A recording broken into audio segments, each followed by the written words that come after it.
is one of the most successful music producers of our generation, and you can hear his work in songs by artists like Mariah Carey, Jay-Z, and Gwen Stefani. Give it up for Pharrell.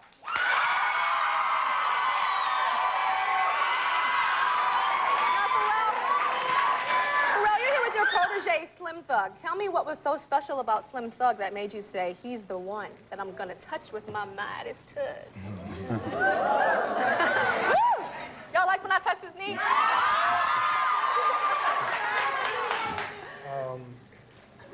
What I liked about...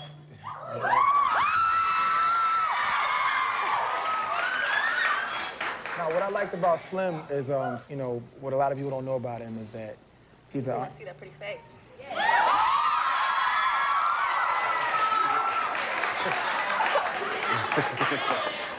Yo, Slim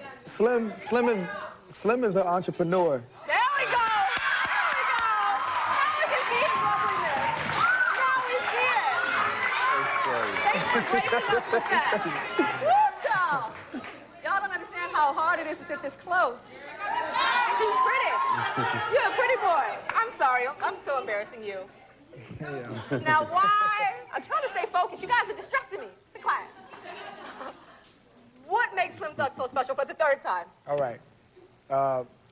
Slim is an entrepreneur, and he's like all about his business. He was, dude was a millionaire when I met him. Slim Thug, you were a millionaire first. Yeah. Already platinum. Oh, wow. Okay. So it was like, he had been hustling his tapes and mixed CDs. Oh, that's what you meant by already platinum. Yeah. Like you had already sold platinum on your own. Yeah. I was doing independent stuff. I wasn't actually signed to a major label, but I just... That's what I'm talking about. Great. Okay. Right? So, and what makes our arrangement so incredible is that he still owns his stuff. You know what I mean? He's not one of those guys that depends on what everybody else depends on. Like, it's his business. Mm-hmm. So. And Slim, can I call you Slim or Mr. Thug? Whatever you want to call me. it. Okay. All right. So, Mr. Thug, how has your life changed since hooking up with Pharrell? Well, I definitely got a lot more female fans.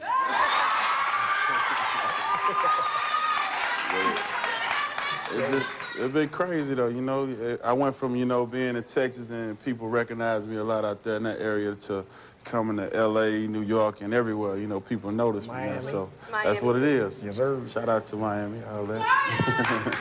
So our show today, of course, is about dating disasters and just embarrassing situations on dates. Uh-oh, Pharrell's rolling his eyes and a little nervous. So I know you didn't always used to be Mr. Smooth, fine, high cheekbone, beautiful. Pharrell. So tell me about some of your embarrassing dating moments, or the biggest, craziest, horriblest moment. I don't remember. You don't remember? Nah. Why are you lying? Come on, there has to be a moment where, like, you went for the kiss and she turned her head. Or it's got to be that. You know what? Yeah. You know what? I remember one. I met this girl, and she's very successful to this day. We went on, I'm not going to say dates, but we hung out a few times. And one particular time, we went to, like a barbecue wing spot. Okay. And I thought everything was, like, cool. I was like, yeah, got it. I kind of never heard from her again. Oh, really? After the barbecue wing? Yeah. How long ago was this?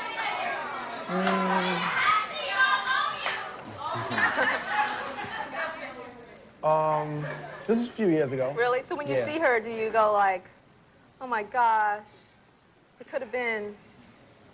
Like, how famous is she? Is she like an actress? Is she a singer?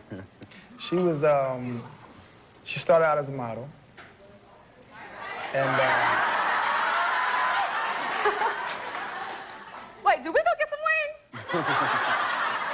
When do we get some wings? Is this me? Or are you talking about Giselle or somebody? You told me to tell you a story. I told you a story. Is it me? Oh, my gosh. No way. Well, you told me to tell you a story. I told you a story. So you were feeling me back then? You told me to... I didn't know you were feeling me, and when we had hot wings, you were like into it. But I would say, here's the thing. We were like just hanging out. But I thought that, like, I'm not saying that we were supposed to, like, it was going to turn into anything. Yeah. I'm just saying you asked me about a time where I thought it was one thing and it was another thing. And okay. I thought what I thought... No, what I thought was we were going to be friends and be cool, and what I was actually saying, I wasn't, you know, I'm not trying to turn this into like an internet scandal or anything. I'm saying... But you know that's the scandal, right? Yeah, it's going to turn into one. That's what it is certainly. now. But what it really was is that I thought we were going to be cool and hang out and, you know... Well, we can still hang out now, like we broke in the ice. And I want to thank you guys so much for being here. It wasn't easy for me to sit here with him. And the CD is already platinum with Slim Thug and Pharrell and Bun B. I ain't heard of that. We'll be right back.